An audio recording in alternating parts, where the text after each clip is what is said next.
I was born in Puerto Rico, one of the last official colonies on Earth. I have a taste, a sense of what colonialism is and what it feels like. All of humanity is still contending with the consequences of European imperialism. It continues to shape us as a globe. Uh, my name is Gibrán Rivera. This is my podcast. I am a teacher, a guide, a coach, a facilitator, and here I am inviting you into a conversation with remarkable people who are devoting their lives to the evolution of consciousness and culture. In this episode, I interview my friend Kassie Hartendorp. Kassie is one of those Maori people who are actively participating in the decolonization of New Zealand. She's also the director of an organization called Action Station, which is an organization that does crowdfunded grassroots organizing among the New Zealand people. And this conversation I found went to deep, meaningful places. Kassie is one of those people with audacious intellect and a generous heart, and every time we talk, it feels like we sink into something real, generative. And I'm so glad that I get to share some of that with you. There is something that the original people of the world hold, that indigenous people hold, that the rest of us desperately need in order to be able to contend with the most real challenges facing humanity right now. And so we are blessed anytime they choose to share. I hope you enjoyed this conversation with Kassie. Kassie, so excited to be with you. This podcast has been so long in the making. It has. It is good to see you. I'll say a couple of words about how we met and the long winding road here. Um, the first travel that got canceled when COVID began was Tuesday, who's my love, my partner, and I were going to Barcelona to meet with the leaders of the Open Network. And you are one of those leaders, and I to this day have not yet been to Barcelona. I'm very upset about that. And then we decided to do this. Since COVID has been the most complex thing we've ever done because it was across all time zones. We did this leadership gathering for the leaders of the Open Network, and you were one of them, and you were in New Zealand, which is one of the toughest time zones, I think, to be in when people are kind of centering the West, if you will. So, but I remember the impact of your presence and the impact of your thought on the group and on myself. I felt great resonance with many things, as well as just learning completely new things on the way you see the world. And we flirted with doing this a couple of times, and I think it's been almost 3 years. Now we get to do it. You still are the executive director of Action Station in New Zealand, and I'm just. Why don't you tell us a little bit about how you've been, and I can keep asking you questions, and we can be in an open conversation here, a conversation of Thank the you. heart. It's funny to go back to that meeting that we had because it feels like a really long time ago. And I think the pandemic almost messed with our time frequencies in terms of putting on this different kind of time path. And so it feels like a bit of a blur over 2 or 3 years during that time. And it's really nice to be reminded back to that time.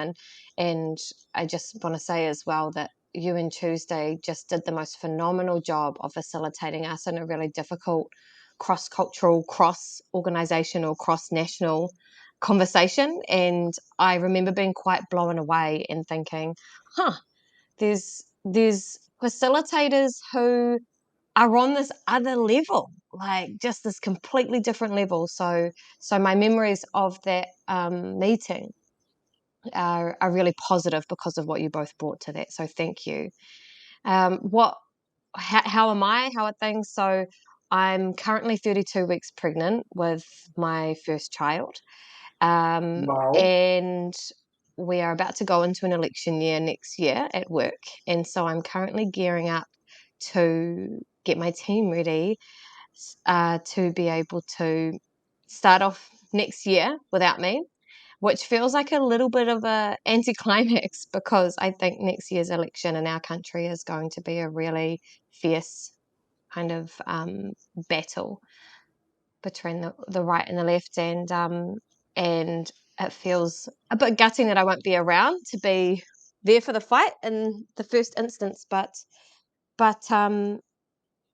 you know, life is so important, and I'm really excited about creating life in such a contradictory time. It feels, a lot of people say, oh, a lot of activists say, oh, um, I wouldn't want to bring a child into this world and where we're going. And I just think that that's never been the reason that I haven't had children to now. I've just thought that actually what children bring is hope and joy, new life, and remind you of who has been before and who will be in the future. And so it feels like an interesting time to be embarking on having a child. So my energy is a bit low. I'm feeling a bit raw and vulnerable, but other than that, I'm doing really, really well. Yeah. That is magical. That is magical. I want to get into that because I feel like although we meet across a spectrum that has been explicitly political and concerned with Mm. democratic action, one of the things that I'm certain brings us together is that we are on the side of life, and that's why we're doing what we're doing for no other. That's the greater reason. I'll share a quick story, which is I had not yet had children. I was married. No, I wasn't yet married. Um, but I was with the woman who would become the mother of my child, and we were talking about trying for a child. And I went to one of these presentations about climate change, and all of my life I knew I wanted to have a child, or most of my life. For a certain part of my life, I thought I would be a priest. I don't know how that was possible, but I did have the thought for a long, long childish time. But I went to ask. I went to this climate change presentation, and for the first time, I contemplated whether it made sense or not. And I mentioned it to my mother, and my mother is a wise woman. She's not on all up in your business kind of mother. She she creates space for us to be who we are, and this time she wasn't given an inch. She wasn't even for a second having the argument, right? And her no was so clear, and she was like, what will be of the world if good Mm. people stop having children? I tear up, say, even now. She said, we need flowers in the desert. That's what she said. And yeah, we're bringing them into a world that we don't know what it's going to look like. But our ancestors have been through things that are unimaginable, Yes. and here we are, right? Yes. Yeah, yeah. And I want to, yeah, maybe No, go I ahead. I just love everything that you're saying, and what's really interesting to me is I never planned to have children, and that wasn't on the cards from my own history, and I am, and that's exciting. And it took a long time to get to that point, not for reasons such as climate change or anything else like that. They were just personal reasons. And I have since decided to do that mostly because my partner is the most incredible man in the world, and I can't think of anything better than starting a family with him. But interestingly, while we were going through this very private journey around it, at the same time, I found out that many of the fellow activists and friends and people who I love dearly were all either pregnant or about to have children at the same time. And so I am actually entering into this ready-made community of children. I think it was partly the pandemic, partly our age, whatever it might be, and they're all queer, they're all indigenous, they're all Pacific, they're all decolonizing, they're parenting actively, they're all coming from a place of life and love and really questioning and queering up the idea of what family is. And so I feel just so blessed that not only are we creating a flower in the desert, but while I was so busy kind of planting a seed and doing everything that needed to be done just for our flower, actually many like-minded people were also planting their seeds. And now I know that our baby's going to arrive into the world in a garden, not a solo flower, like actually an existing kind of oasis that will be there to nourish it. So Yeah, I love that story from your mum. That's really powerful. it just gave me goosebumps again. As I always say, like when something touches my soul, it's like a my skin lets me know that there's a truth being spoken, and I'm always grateful for that. And I'm feeling that right now. I suspect that for the last time in this conversation together. I do want to ask you a question, and we'll come back to what you're talking about parenting and reimagining it, particularly um, being an indigenous woman um, among indigenous others, right? Indigenous people.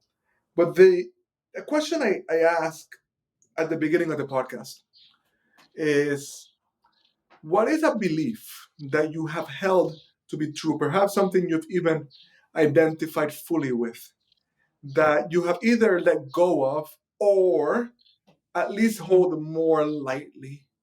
And I ask this question because there is this polarization, this kind of ideological bunkers forming where ways of thought become almost religious fundamentalism, and it is such a bind and it's keeping us from getting where we need to go. And so I always like my listeners to see that these amazing leaders I'm talking to um, Mm, change their minds about important things in order to continue the process of becoming. So I'm wondering what one of those things mm. might be for you.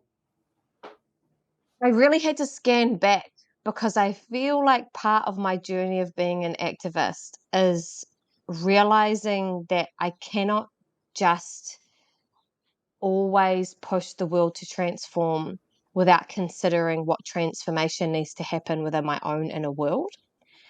And that is Hmm. very frustrating. And some people are very good at that. Some people are very good at flexing and growing and learning and taking on new beliefs and ideas. I don't feel like I'm that flexible. I get very stuck on things and I get very committed, I get very in it.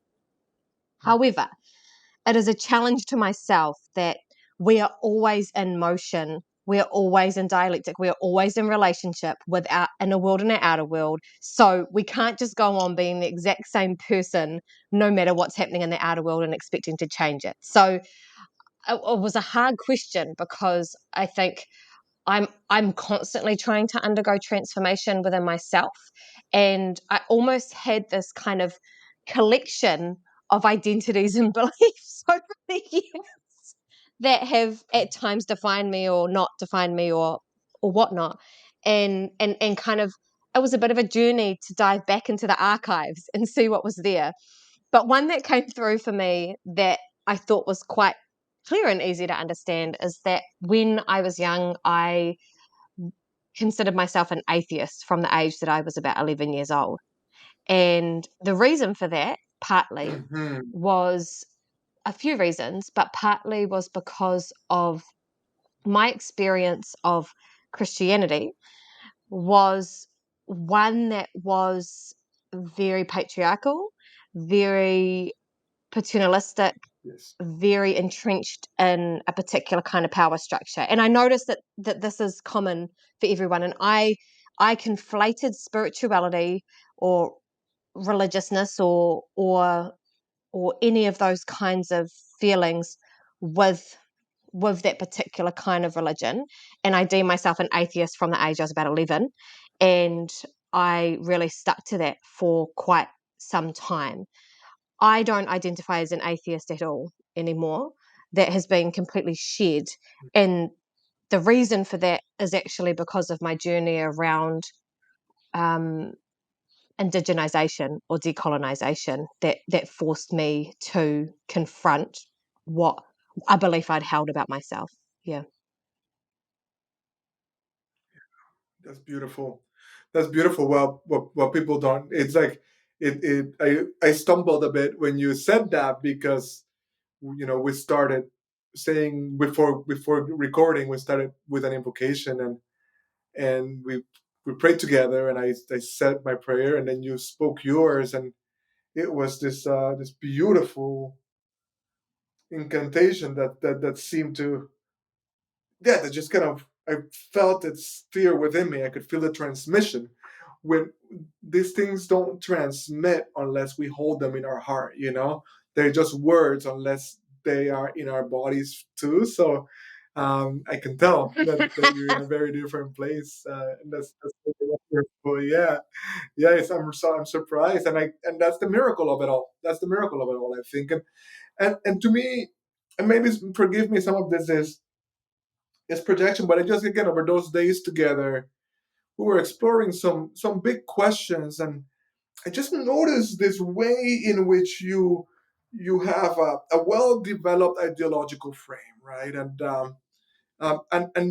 also this authentic indigeneity that kind of moves through you and makes itself known, not just as like an identity that you assert. You say, you're not one of those people that starts every sentence with, as an indigenous woman, or I mean, like as a Puerto Rican man, right? Like that's not what we're talking about.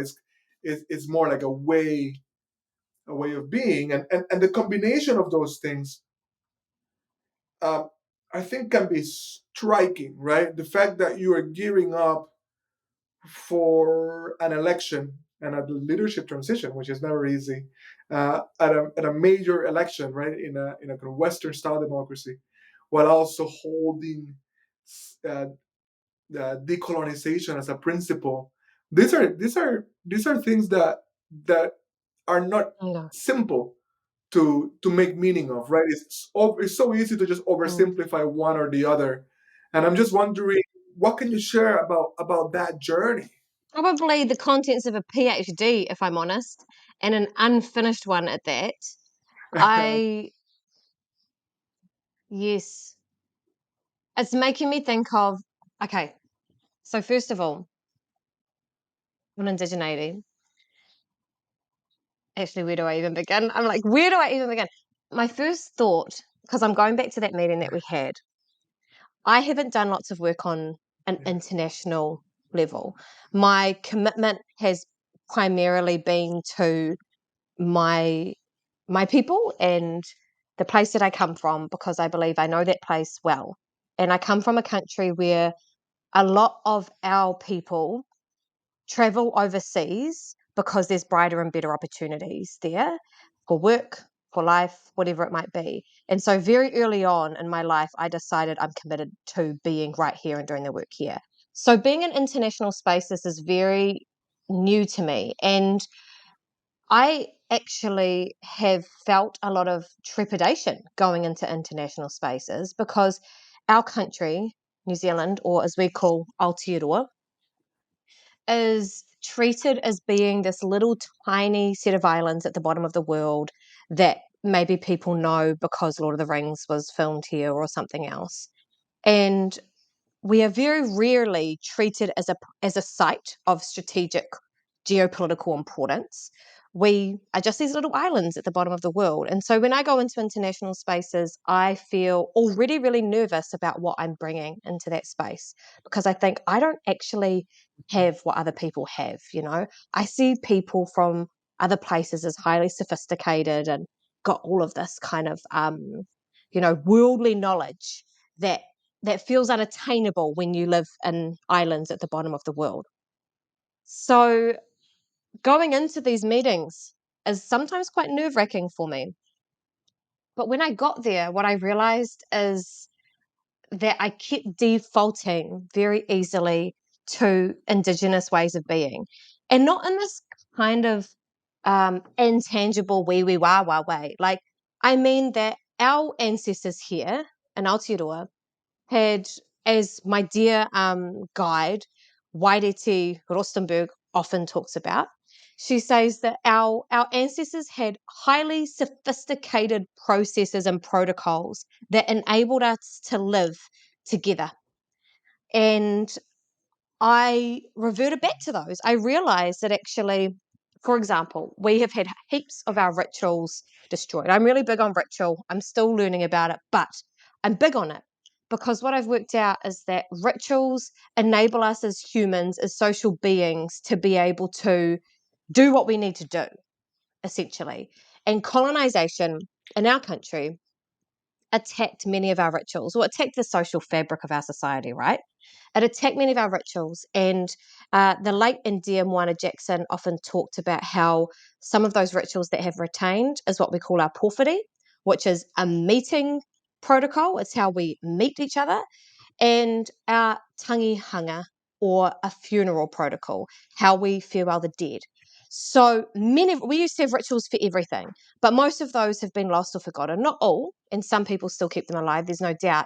But on the main rituals we've kept is how to meet each other and how to farewell each other. And our meeting process, you can, if you're Maori, you'll know you cannot do it in an hour. Sometimes you can't even do it in a day. The meeting process takes, just to meet and see each other and to be present and to connect, takes at least about 4 to 5 hours. And it involves all these different things that we do. And some of those things include, at first, making sure we're not friend or foe, so sussing each other out. It includes passing over the realm of our war gods, where battle may be done. Back in the day when we were more likely to fight each other, although sometimes we still do, a little bit more metaphorically than physically. We pass over the realm of the war gods, and then we enter the house together. When we enter the house, we are in the realm of the gods of peace. And so at that point, we are able to talk. And when we talk, a lot of the purpose of talking is greeting each other, situating who we are into the realm of the universe, and allowing ourselves to acknowledge where we might meet, where we might connect, where we may be family, because many of us are family and we can trace our connections through across the islands. So we establish how we connect, not how we are different, how we may be the same. And then we do that together. And then there's other things, there's other parts, I'm skipping over it. And then we share a meal. And we cannot finish our meeting together unless we have a meal together, because that takes us, we consider, from the sacredness, it's kind of like breaking the ice, Before the ice is broken, things are a bit Yes. cold and detached. When you've had the meal, you break bread together, you become one together. So I share all of this to say that our culture has been taught to us that it is primitive, that it is stupid, that we are savages, all these kinds of things. And yet, what I realized when I went into an international space and spoke together, what we needed was protocols. And that was some of what you and Tuesday were doing, right? Like, you innately knew that that was necessary. And then I have been at other times when I've realized, well, we love song, and song is really important to us for a variety of reasons. And song is one of the reasons song is really important is because we use it we say, why it's a tautoko. When someone has spoken, we acknowledge what they have said through a song. It is about support. We're basically saying, I got you. I've got your back. That's why I'm singing for you. And at the last open event that we had, I witnessed that there was not enough acknowledgement going on. So, of course, I got up and sang a song for one of the women in the room. And, Beautiful. and through this process, I've realized that our culture has so many facets and necessary things that kept us going, alive, nourished, vibrant for many, many centuries, possibly more. And those tools and those processes are still very much necessary today. So I've forgotten the original question, but that's my answer. This is it. This is you just like yeah, no, the level of resonance with, and this is why I wanted to interview you. Just I just it's this very clear sensation that from completely different world islands, we have somehow ended up on this path, and so much of my understanding of the work I'm doing is captured by the terms a forward facing remembering, Mm. right? It's this idea that we need, like it's like if you look at the people still running the world, still majority men, still white, um, what you see is the reign of what this brilliant thinker. I'll send you a link to his work, and I'm actually preparing a talk, kind of teaching some of what I'm learning from him. But he calls it like propositional knowing, right? Which is all conceptual, and you have like these heads and this like it's like this floating heads interacting with each other at the level of abstraction, right?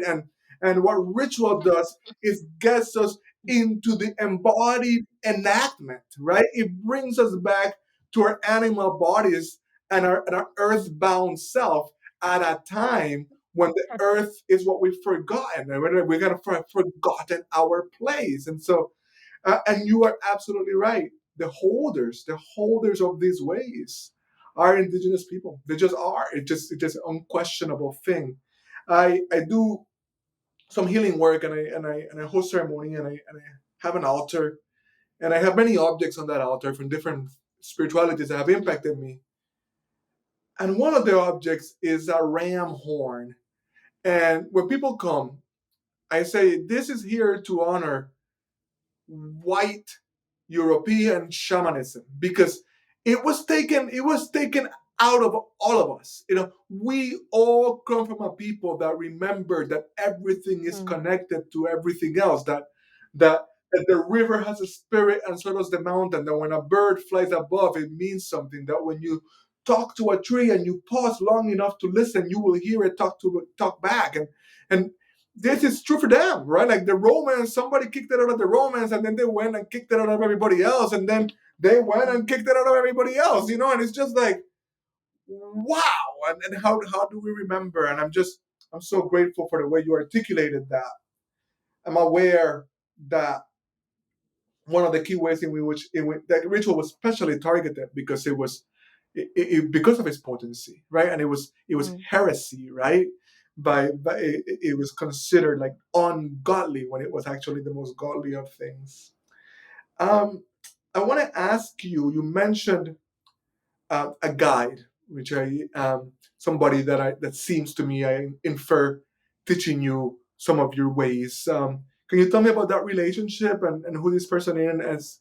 How do you hold it? How is it transmitted? Will you be a guide someday? Is that? I'm just curious as Mm. to um, how this transference is held. Yeah, so thank you for asking. So Wairiti, who I mentioned earlier, Yeah. we first met during an active campaign where a number of Indigenous people here were what we would say is occupying or protecting Indigenous land that had been stolen from their people a long time ago and was planned to turn into some special housing developments where basically millionaires were going to be living on a very sacred site that was important to their people. And it was mostly led by young people. And if you're from Aotearoa, you'll know it because I think it changed our world in many ways. It was called Protect Ihumātao. And some very fierce, intelligent, incredible young Māori people really pushed it forward alongside a wider community, alongside many of their whānau. And I ended up setting up a solidarity group in our capital city. And the reason was because I did not want these incredible people with an incredible cause to be sidelined as something just happening over here.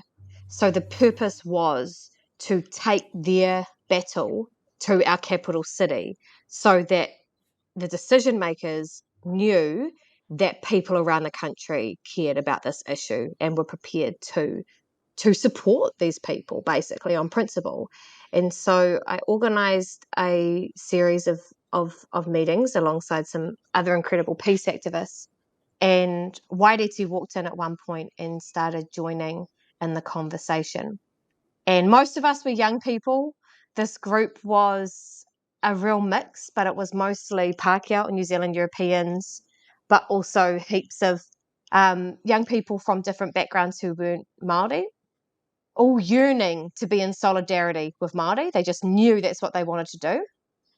And Waireti rocked up, and I don't even know why, but she was like, okay, I'm here to do some work. And she became our kind of spiritual guide throughout that time. And what we realized is that we were both, she put language to it. I didn't have the language, but she did. And she said, what I think that you're doing is you're trying, she said, you know, back in the day, the spiritual and the political were interlinked, were completely interwoven.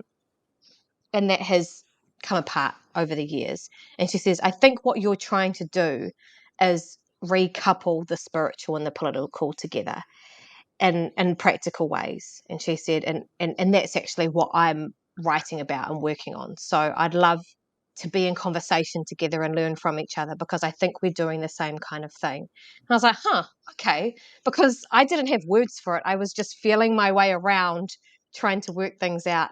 And since then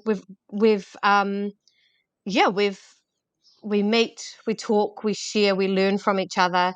I had it wasn't a baby shower, it was a pepe party, which is a baby party, but it was pretty much the same thing. And she came along and she actually opened up our space together. We had a sharing space to be able to share things to bring baby into the world, and she opened it up and she sang the most beautiful songs. She does the most beautiful prayers and songs, and she did that for us. And so we have a relationship where we're always trying to bring these things back together and use protocol and process and ritual to do that. And we may not see each other for many months, but when we come back together, we will share what we've learned. Yeah.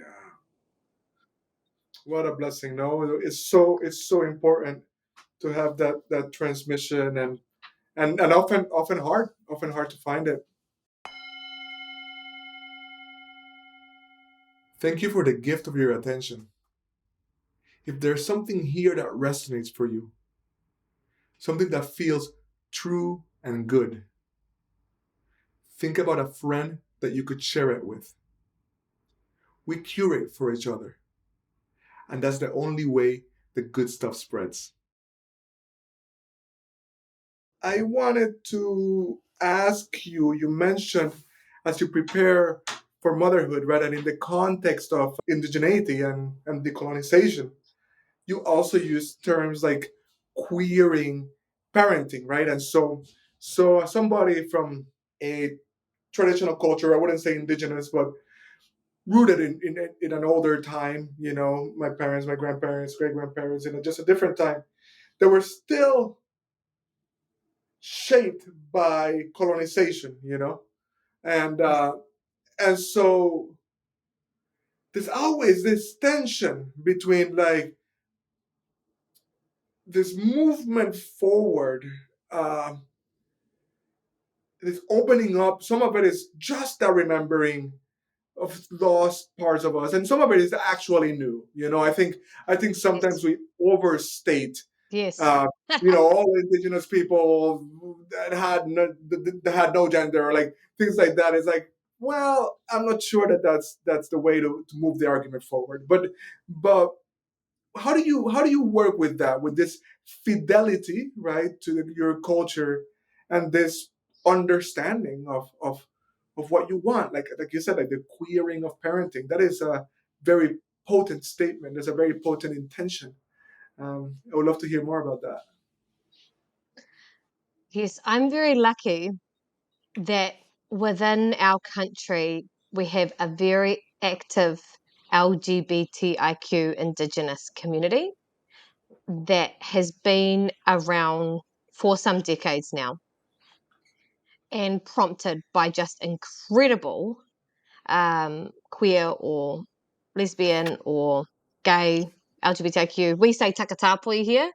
Not everyone, but many. We have a word for it that brings those worlds together. It has been a very active struggle since particularly around the time of what people consider gay liberation. So I enter into a world where a lot of that work has already been done. I am a part of the takatapui community, and for about 8 to 10 years, most of my work was youth work for young LGBTIQ people. And so it's a community that is very dear to my heart. I'm a part of it and I've worked in it as well. And so why I say that is because it makes it easier when the people before you have really done a lot of the hard work. That's beautiful. So I'm a part of a cultural performance group, not as active as I once was because I've moved away, that is called Te Whanawhana and is made up of many older LGBTIQ Māori people who just exist in their absolute naturalness. Of course. There's no questioning it. Always. And are so strong in that it makes it very difficult to argue against that being something not Māori.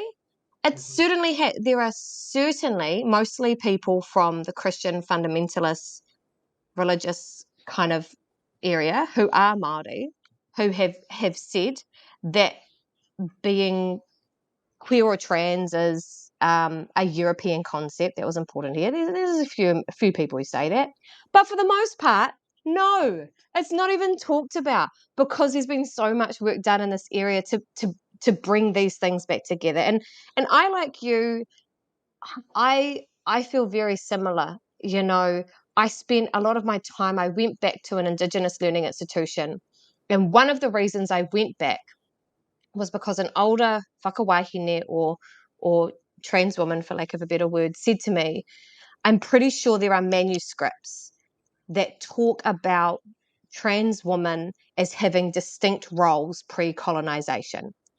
Wow. And some of those roles were diplomats and peacemakers and these other ideas. And so I actually went back to this Indigenous learning institution to find those manuscripts. And when I got there, one of the first things I was told was that the library was burnt down and many of the old manuscripts had been lost. And of course, I was just like, oh my gosh. And so I scraped together what I could find. And the whole purpose of it was to find some kind of evidence that trans people in particular, or non-binary people, have always existed within Indigenous culture. And I was dead set on this. And, you know, to be fair, I put together a reasonably well articulated case for it. And I still believe that to be true. But at the same time as well, there's something about if we focus so hard on proving that we existed once as justification that we can exist now, I think that's a slippery slope. Because the reality is that we will always be changing and evolving. And I think that our culture enables us to change with our protocols allow us to grow and to evolve and to flex and all of those kinds of things. And if we hold too rigidly about there being proof that we existed, I think we miss the point that it doesn't matter if there was proof. We still have every right to exist as we are now. And I would not, the queer woman that I am now is not the queer woman that I would have been pre-colonization. Do you know what I mean? And part of that is not just because of colonization. It is because of the incredible work around the world of people from marginalized communities who have articulated themselves into existence that has therefore influenced me to articulate myself. So one of my favorite authors is Audre Lorde, you know? And Audre, I love everything that she's written as a lesbian writer and activist. I think, you know, writing a few decades ago. And so my identity has been in part shaped by these other people around the world. And it wasn't all just colonization, it was also the parts of us being able to articulate ourselves together and in relationship with each other. So if I was to just hold on to this is who I would have been pre-colonization, then that misses out on all of those beautiful, incredible cross articulations around the world that have happened because of us being in relationship to each other, if that makes sense. That is beautiful and that is fire. And yeah, I'm just gonna just take a second to receive the potency of what you've shared. Honor it as such is that it's deeply moving and strongly spoken. So I just want to receive that. And look, I happen to have to be on one end of the spectrum. I'm pretty much as cis hetero as any guy can be. I have I have a sensitive heart and all of those things, but I think you can be all of that. I'm not trying to say I'm like a, a dude's dude or some kind of patriarchal behemoth, but I'm a cis hetero dude. So there, I personally don't have the slightest question that trans and queer folks have always existed. I think where we get into trouble is where we start to say that all original peoples welcomed always, right? It's like we don't know that, right? Like prejudice, bias, even imperialism, right? Like precedes the latest wave coming out of Europe, right? Like patriarchy, all of it is has been present, and I think that's when we start. That's part of where we make self-defeating arguments. And I'm not saying that many people had a better perspective than we have in the West today, but certainly many people had a worse one. And it's just that's what I mean when we start to be like, no, like you're actually taking away the full and flailing humanity of our ancestors, which is it is precisely because the humanity has flailed that we get the songs and the stories and the dances and the rituals in the first place to come back to our rightful place, to remember how we are supposed to be, because humans across time tend to forget. It's just what happens. It's just what happens. Thank you. Thank Absolutely. you. Yeah. Um, I want to ask you, there's actually been a bit of a positive turn in this phenomena since I started doing the podcast, and certainly since you and I met. But I know you and I made contact around what we might call cancel culture, what we might call um, the culture that kind of needed a trigger warning for everything, a kind of needs or a hypersensitivity, and a set of cultural tropes that have been making their way in social movement spaces with the best of intentions, but actually really limiting possibility, right? Because um, it was just hard to talk, period. You know what I mean? Without your language being policed. And there's been a number of, I think that we have found better ways to question that. I know for me, I have oriented so much of my work kind of away from that and as a way to create an alternative that continues to hold what is valued there, but to hold it in a different way so that it doesn't feel like religious fundamentalism, which is part of what I grew up with. And I remember resonating with you on that. And since then, Adrienne Marie Brown wrote "We Will Not Cancel Us," and just this week, Maurice Mitchell of the Working Families Party wrote a brilliant piece with a misleading title on resilient organizations that I'm certain you will enjoy. We talked about it today, Tuesday, and I lead a community of practice on racial justice in climate philanthropy, and we brought it in. Anyway, I'm overstating my question here, but my point is there's been great progress. But my point is that I remember you and I connecting around that, being like, there's something here that's getting in the way of what we actually want. And I'm wondering what is where you are on that arc. Are you making a similar observation? Are you seeing progress? Are you yourself finding ways to work around the more negative parts of that tendency? Mm. This is such a good question. And I think I've read that article. I think a friend shared the article that you're talking about, and I just loved it. So that's another case in point. Like, how cool is it that we're also on different sides of the world experiencing different things and also experiencing similar antidotes? I just think that's so cool. And I think, what do I want to say about this? I've thought about this a lot, okay? I I get really I get really activated around cancel culture because it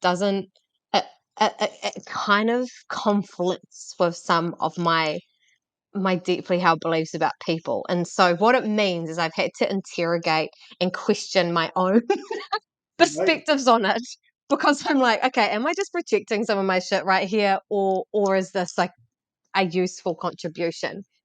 And I don't speak publicly on it enough. What I do try to do is create environments that do not do not rely on cancel culture being the main vehicle for how we relate to each other, I think.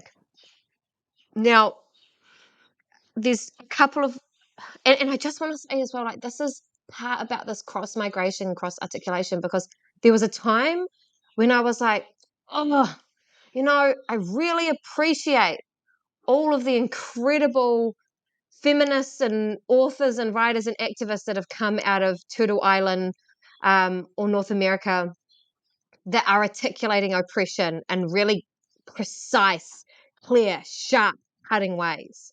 I I wouldn't be who I am without them. But there have also been times when I'm like, oh my God, this is some reductive stuff, man. And now it's everywhere. Like it's kind of become the common understanding around anti-oppressive activism in many places around the world. Yeah.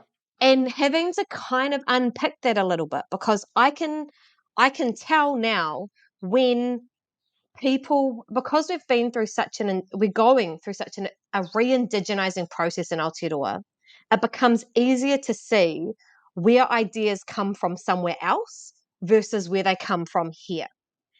And the challenge of re-indigenization is to remember ourselves back into being and all of those protocols and processes.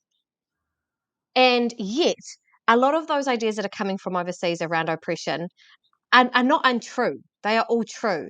But I noticed that some of these things clash together. And so part of it is swimming around in this and thinking, oh, okay, how is this moving us forward? Like, where are we going from here? And I do think that one of the things that happens within activist spaces is that people really get white, rigid, and orthodox about wanting to have the right ideas. I've written about this actually, and it says on a piece called "It's Not Enough to Have the Right Ideas," and the whole Yes. purpose of it was saying it's not enough to have the perfect idea about how the world works, or even the perfect solution. It is about how we are together, how we are in Yeah. relationship together, and how we work together. Because I know lots of people who have the right ideas, they can't work with another person. You know? Right. How are they going to bring their idea into fruition as one person? And so I'm often trying to move us. At my heart, I'm an organizer, okay? Like, I'm a community organizer. That's who I am. That's a part of my identity.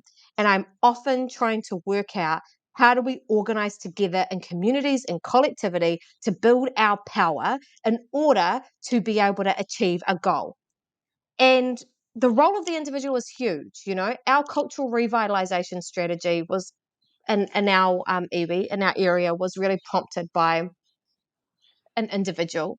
I will say that. But if he didn't have a whole community around him, we would not have re-indigenized and revitalized our culture in our area. It would not have been done. We need each other. We absolutely need each other. And so in my work, I'm often trying to get to the point where, like, cool, someone needs to be cancelled. Okay. Or things aren't going well here, or whatever, and trying to move us to, but we still need each other. And we might not need that annoying person who needs to be cancelled right now. Like, they can go into timeout or whatever. I don't know. I'm not really big on that. But what I find is that when something becomes a culture, what cancel culture now has, that starts to filter and impact everyone. And when I was doing activism about 10 or 12 years ago, what I noticed was that everyone was dominated by fear. Okay? Everyone was too afraid to do anything for the fear that it was the wrong thing and somebody was going to tell them off. This was pre-cancel culture. Cancel culture wasn't a word before that, before then. And what I noticed was that it meant inaction. It meant cynicism. It meant silence. It meant pain. It meant disempowerment. And so when something becomes the culture that people are too afraid to say anything or too afraid to do anything, I don't know if that gets us closer to where we need to go. So a lot of my work has been about working through that fear so we can do the stuff to make things happen. The second part of your question, I'm just going to run into this because obviously I'm quite passionate about it, is that I have been trying things over the years. Like literally like the last 13 years. A lot of my work is trying to get people through that fear to then take collective action together. That's kind of my bread and butter of what I'm trying to do. And what I've realized that there's things that work. You know, I've realized that that people really need a place to belong. Belonging is really, really important. Like, we're yearning for it. I've realized that if you create places of belonging, they can mean a lot. Connection is crucial. We have this thing within our indigenous culture where it's a bit of a faux pas to go to a meeting and to introduce yourself and say, "Hi, I'm Kassie and I'm the director of Action Station." You don't talk about your job. You don't talk about your job. You talk about the mountain that you came from. You talk about the river that your people came from.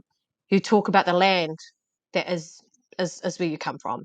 We literally have a format of how we introduce ourselves that starts in different places for different people. But for us, the mountain, the river, the streams, the land, the wider group of people, the smaller group of people, your parents, your grandparents, and you list all of these connections, you know, and that's more important than what your job title is. That trumps who your job title is. And so for me, one thing that I do is I try to make sure we're always doing that when we greet each other rather than just going straight to the work, you know? So there's lots of different things that I've tested over the years. Some have been better than others. I'm not saying I have all the answers, but I think we are yearning for a way to be together to create the world we want to create, but we often don't know how to do it. And so part of the task is working that out together and moving where we can beyond the cancel culture. That is beautiful. One other thought, sorry. Keep it One other coming. This thought is why you're here. is Drop that it. Drop the wisdom. one other thought there is that, you know, the act of canceling someone, like, I get it, you know, and I think there's different forms of canceling that get lumped into a culture, right? And what I will say is that there are times within our movements when terrible behavior needs to be named and dealt with because it's causing a rupture somewhere along the way. And if that rupture isn't named and the behavior isn't named, we cannot go on. Like, it will interfere in the collective work. It is corrosive, it is violent, it is horrific.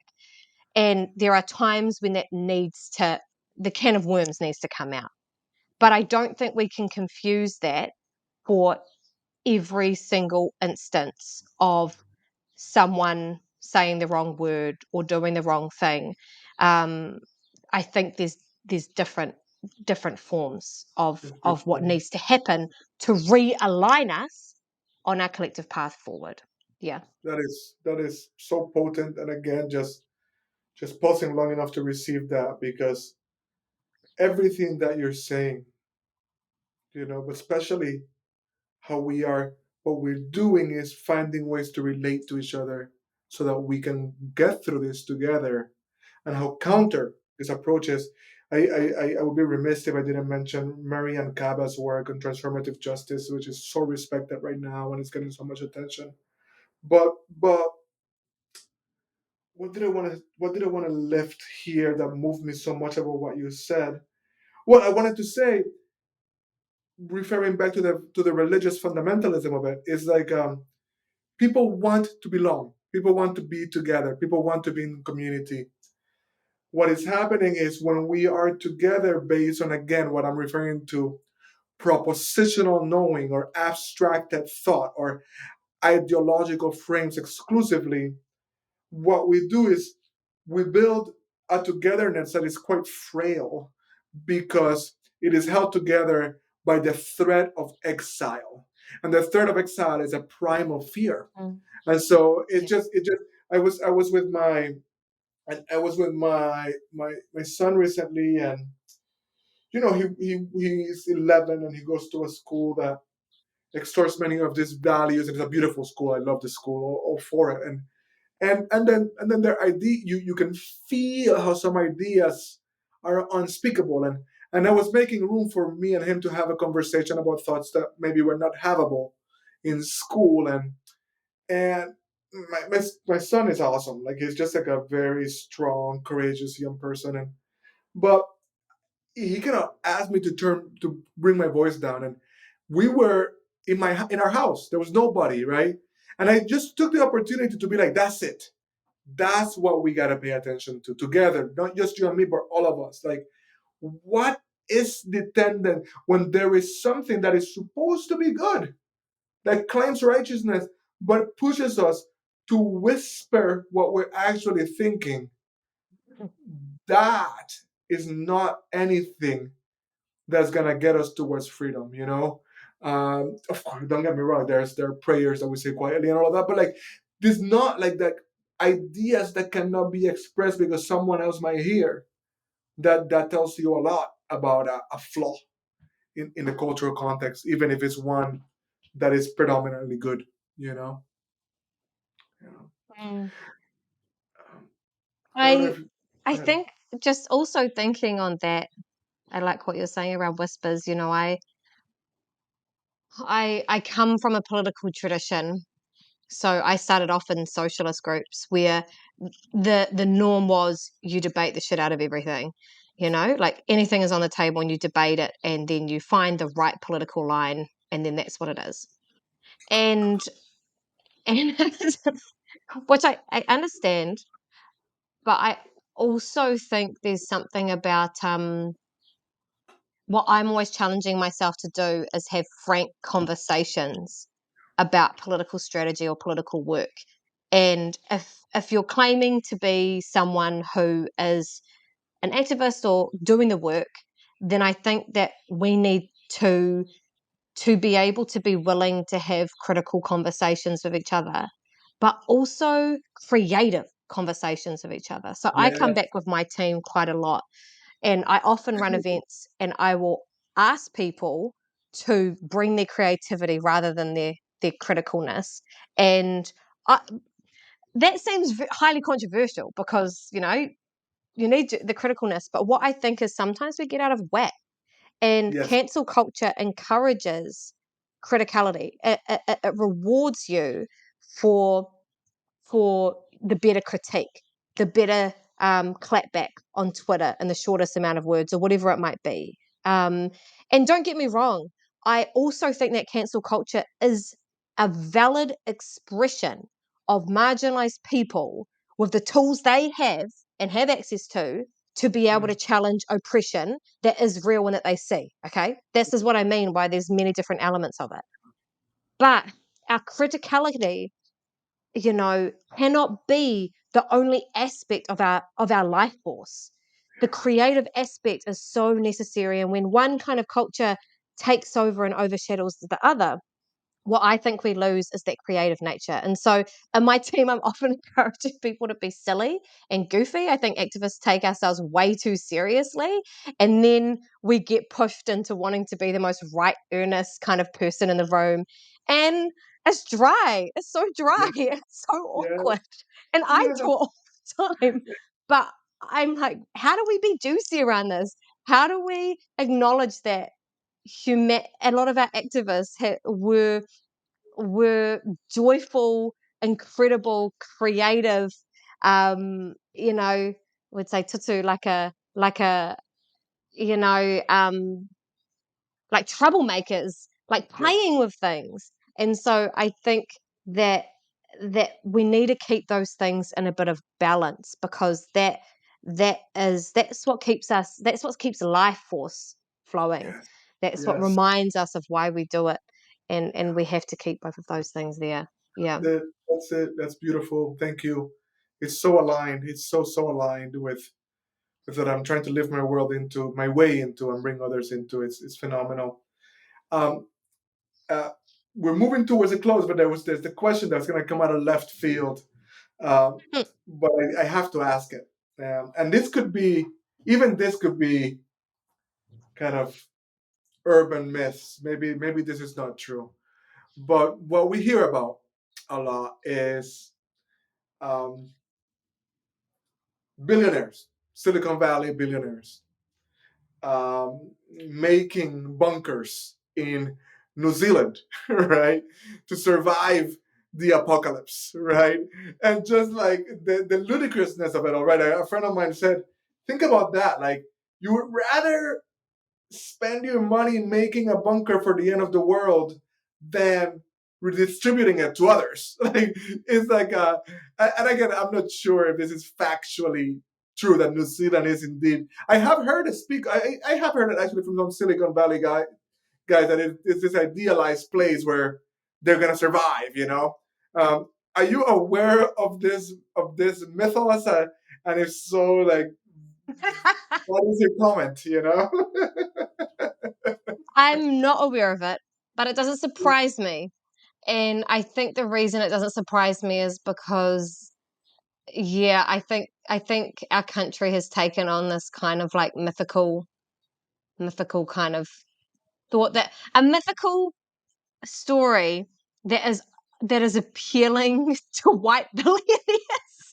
Like, I think that it's kind of a bit of a haven or something like that for people. And so it wouldn't surprise me if that's what they're planning to do. It wouldn't surprise me if that's what they're already doing. What cracks me up is that they will also be hunkering down into a country that has been very serious about its decolonization journey, Right. and very serious about our relationship to land, relationship to the climate, relationship to our oceans and our mountains and so on.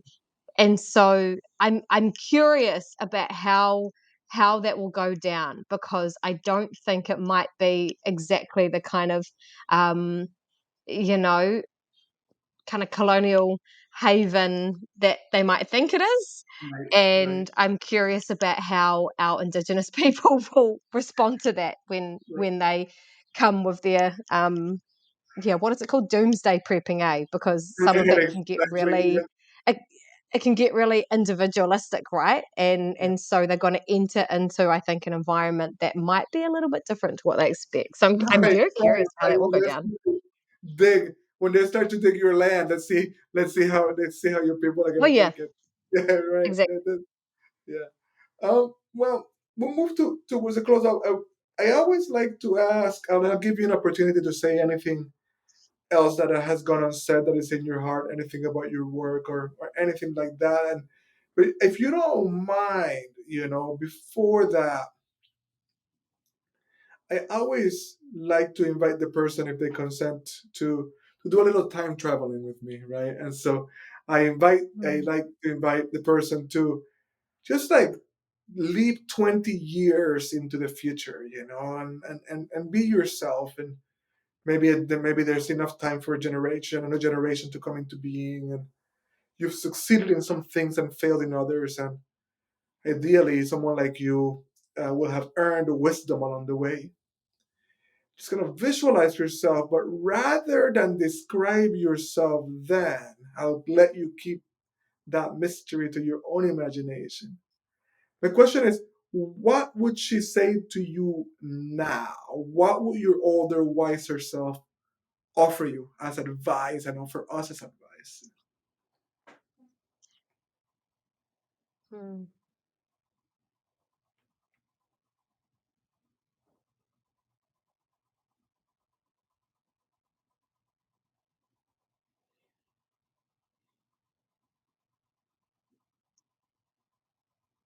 I think that she would offer something around love.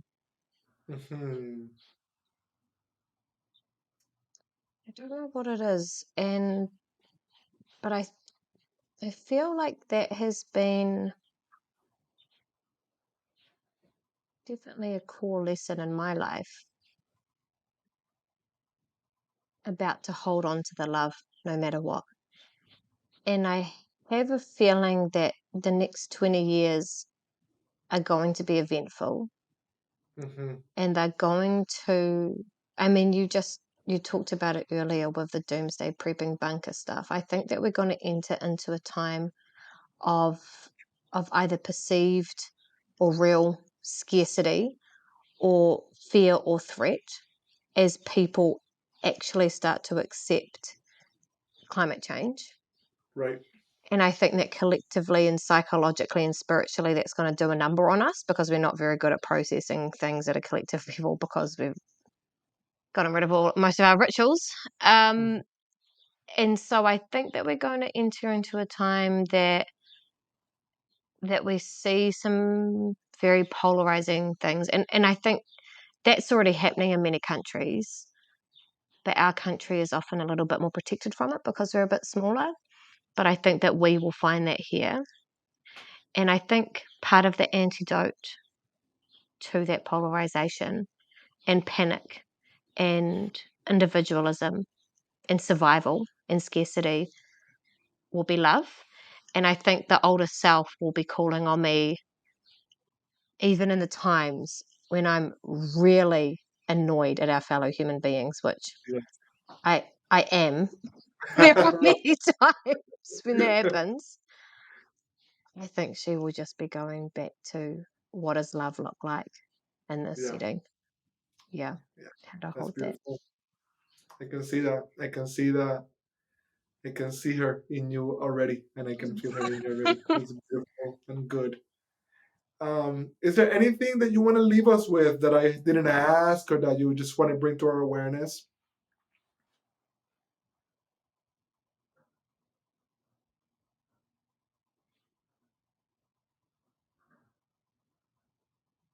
I don't think there is.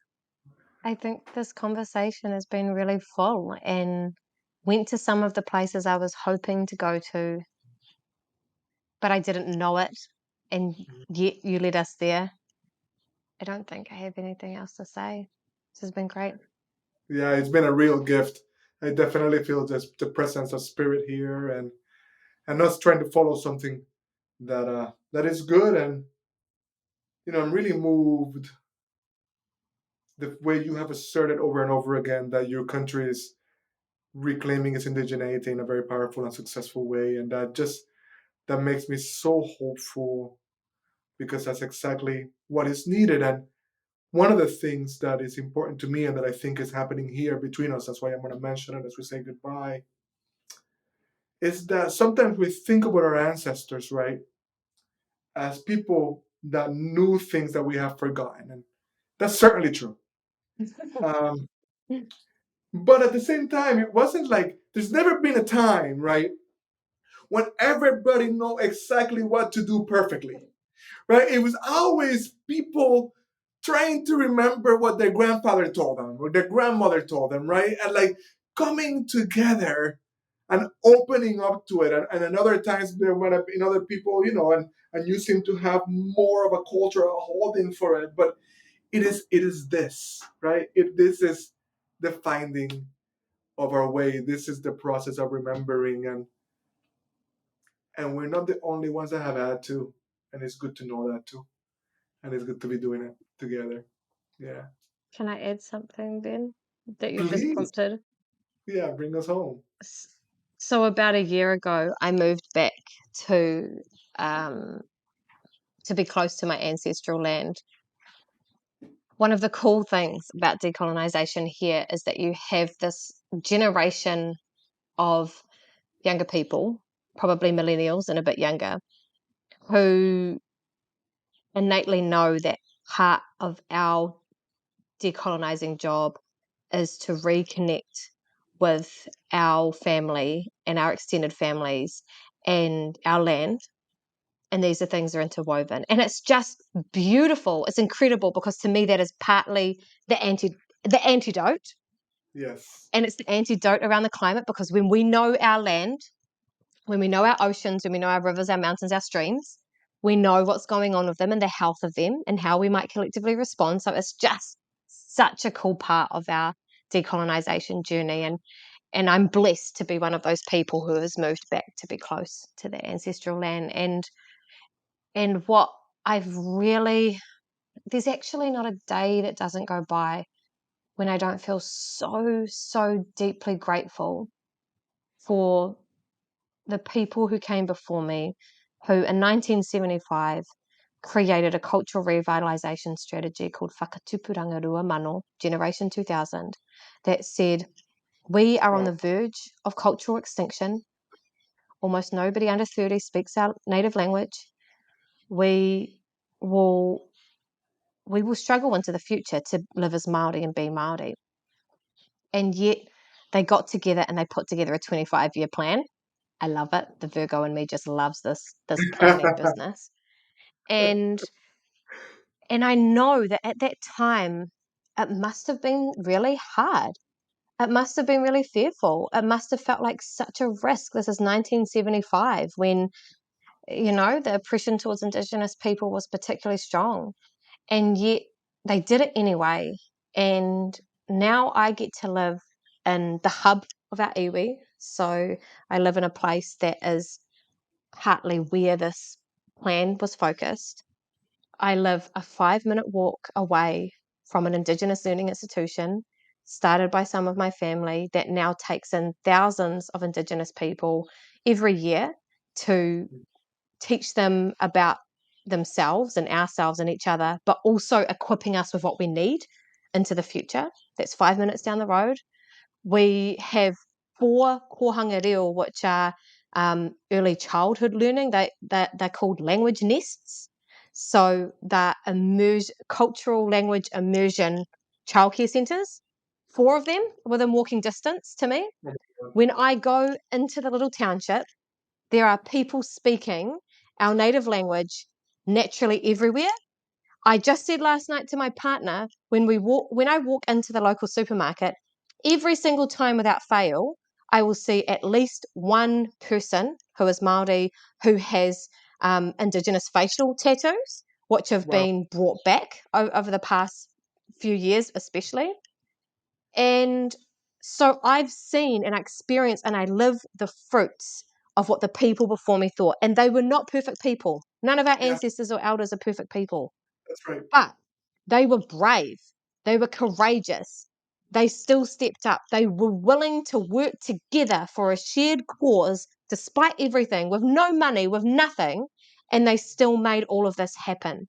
And so that's why I believe ultimately that the change we hope for is possible because I live and breathe it and I'm the beneficiary of it every single day. So yeah, our ancestors were not always perfect and our elders were not always perfect, but they made hard decisions in Yeah, difficult conditions of their times in yeah. order to take care of the people who will come Of after course. us. And so that's what we need to do too. A miracle. Thank you so much. Felt that all over my body again, and yeah, it's just telling me like pick yourself up with your imperfection and have a future vision and remember what just keep going and find your people, and I feel like you're one of my people, and It's been years since we've been in contact, but I just knew that this was going to be good. And thank you for making the time and honoring that connection. I can't wait for people to get to know you and hear your voice and what is moving through you. Thank you. Thank you so much. Many blessings.